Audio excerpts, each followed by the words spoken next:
Well, Disney's stubborn insistence just to slap a live-action aesthetic on the entirety of its classic animated canon continues, but we may finally be reaching the bottom of that barrel. Lilo and Stitch may not be the same tier as some of Disney's other animated classics, but it's still a very beloved and cherished film. So the question is, can Disney learn its lesson and avoid some of the tendencies that have just made other recent live-action remakes so controversial and uninspiring? Or will it be more of the same? I have seen it, so let's talk about it.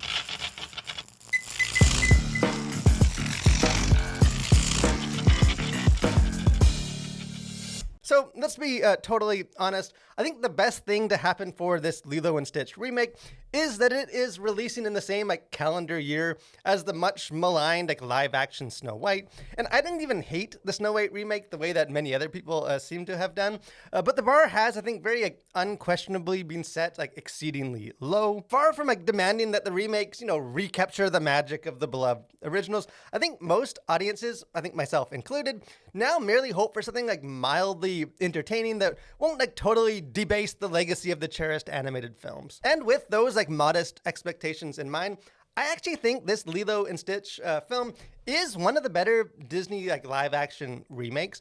And I think it may not capture the same manic energy or charm of the original, but it is a mostly faithful adaptation that builds upon the original tale rather than seek to totally reinvent it. The original Lilo and Stitch film, released back in 2002, was a massive hit, and its central characters have gone on to become, iconic in the Disney pantheon. But I think by belonging to sort of the later era of Disney animation, the film just doesn't have the same sort of deep nostalgic attachment as some of the other Disney classics. I think the original is a ton of fun and has some very wholesome messages sprinkled in, but it's mostly just an excuse to stage some comically destructive hijinks from Stitch. And I think the relative simplicity of the tale makes it just an easier story to adapt, and I think avoids the need for much of the modern updating that has derailed some of the other remakes. Because I don't think Disney is trying to reinvent the wheel or tell a very radically different story. It's merely sort of swapping out the aesthetic and just tinkering with some of the narrative details. And there are definitely some changes, particularly a reimagined third act. But the remake does remain fairly, faithful to the original. In fact, I think the opening scene is almost a one-to-one recreation. But that doesn't mean that the adaptation process always works seamlessly. Thankfully, there aren't many moments that made me groan and think, why in the world would they, do this to the original? At the same time, I think the remake is a clear example of why animation is not just a trivial vehicle for a story that can be, swapped in and out without consequence.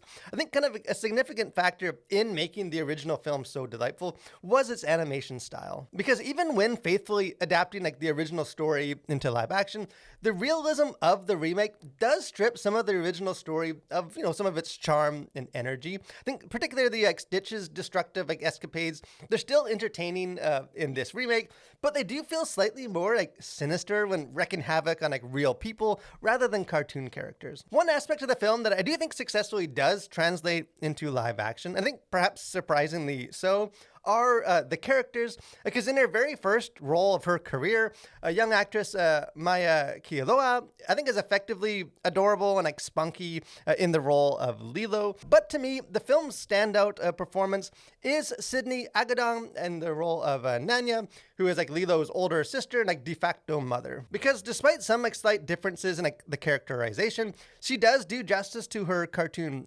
counterpart, who to me is sort of the unsung hero of the original.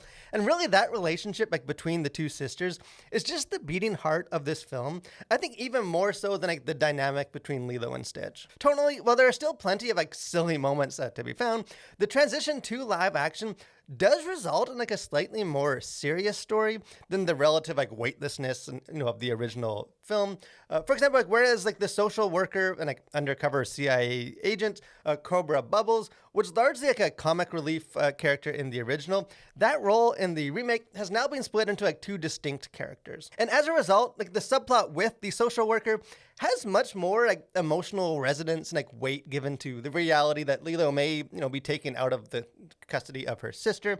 I think at times the film does border like on the edge of being slightly like too serious with like the adult drama. Sometimes I think threatening to like lose the attention of younger viewers, which is a problem like the rapidly paced original never had. And just like anecdotally, I saw this film with my two 10-year-old boys, and they both really enjoyed it. Although I do think there were moments when their attention seemed to be waning during some of the more like emotional, serious drama. But that being said, I think the relationship between the sisters in this film is so endearing and like positive that it is a worthwhile trade-off, and I think gives the remake a degree of like just maturity that the original, delightful as it was, just lacked. Unfortunately, adapting the other characters into live action is not always as seamless. Because stripped of sort of his role and social service function, Cobra Bubbles, like a scene-stealing character in the original, seems to be kept around merely out of like obligation and really makes no like meaningful impact. But I think more egregious are the characters of Pleaky and Jumba,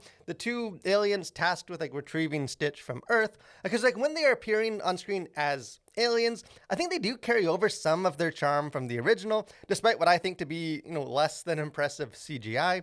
But the remake also introduces like a plot device where, the characters use cloning technology that allows them to appear as humans, and I think conveniently save the special effects budget. And maybe this is just subjective, but it just did not work for me. I think kind of like goofy looking animated aliens I find amusing, but like grown men trying to act like bumbling fools is just far less so. And at least to me, like their screen time just quickly becomes almost a tedious chore to get through.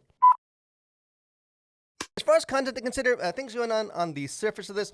For language, there are 3 to 4 uses of OMG, and you have one character that says, "What the H," and maybe this is just my little soapbox, but like one swear obviously is minor, maybe in like the grand scheme of things, but I continue to question just the necessity or like motivation to include like any profanity in a film like this. For violence, only some like cartoonish violence directed towards non-human characters. Sexuality, there is a man who is shown like, in the bathtub, although his body is completely covered by bubbles. In the original film, the alien who is a male, Pleaky, disguises himself kind of by dressing in drag, mostly because he's just unaware of, the customs of Earth.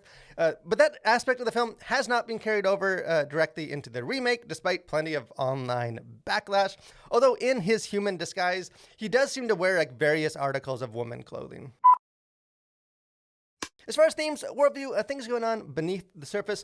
As with, I think, the original version, much of this film is just about the nature of like being a family. I think as Lilo says in the film, sometimes family isn't perfect. That doesn't mean they aren't good. And you see that with Lilo and her sister, because they bicker and they fight, but they also apologize and just cling kind of to that family bond. On a larger level, I think the film also explores just the nature of like sin and like fallen human nature. Because Stitch, if you're not familiar with the film, is a genetic creation from an evil alien scientist, essentially designed to be a destructive weapon. So like being bad is in his nature, but does he still have the ability to like do good? And kind of that question becomes the crux of this film, as Lilo like attempts to teach him how to be good, at one point telling him, "You're not bad, you just do bad things sometimes." And as with the original, Stitch is largely a mirror for Lilo herself, because both are like wild and feral and like uncontainable, largely as like a result of their difficult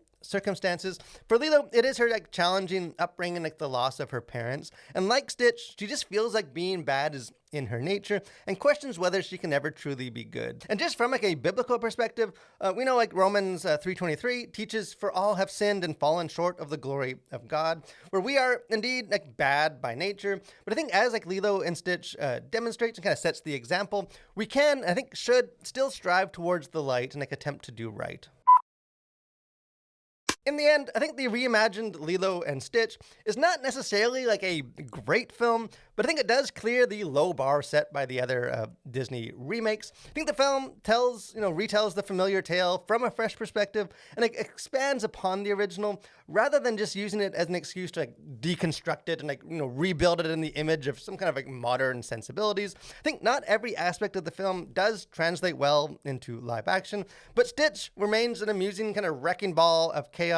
I think like the relationship between Lilo and her sister is heartfelt and mature. And obviously the superior animated film will remain housed like alongside the modern remake on Disney Plus for any viewers who like just prefer to stick with the original. But I think given Disney's recent like lackluster track record, the remake does provide viewers with what I think to be a better than expected way just to revisit these like beloved characters, in a new way. No, I don't think it's great, but it definitely could have been a lot worse. And I think at this point that will have to do. But hey, we'd love to hear what you guys think. If you guys, are a big fan of the original, or if you're just totally burnt out from all these Disney live action remakes, don't be shy. Jump into the comment section. Let's have a conversation about it. If you haven't listened to, encourage you guys, subscribe to the channel, become a Collider. Got lots of other movie reviews, got our Faith and Pop Culture podcast, got interviews, just other fun stuff. Would love to have you guys be a part of that.